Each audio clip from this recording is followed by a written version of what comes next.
శివుడు పార్వతి సమేతంగా కాశీలోని గంగా తీరానికి చేరుకొని, ఇప్పుడు మనమిద్దరం మనుషుల్లాగా మారుదాం. నేను చనిపోయినట్లు పడుకుంటాను.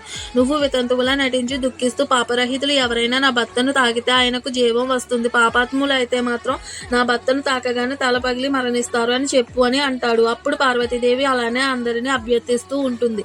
వేలాది మంది గంగా స్నానం ఆచరించి వస్తూనే ఉన్నారు గాని ఒకరు కూడా ఆ శరీరాన్ని తాకే ప్రయత్నం చేయడం లేదు.